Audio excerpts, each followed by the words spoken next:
This sawmill will be receiving a crank lowering kit. And the steps to install this are to remove the roll pin that holds the current handle on. Then you can slide the handle off with the round plate. I believe there are two 12mm bolts that come off with it. Then the gear will be installed onto that shaft.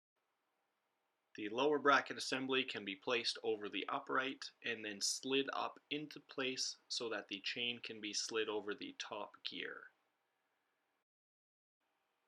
After the chain is installed over the upper gear, you can pull down on the lower bracket. This will tension the chain, and then you can tighten the bolts on the lower bracket, locking it in place.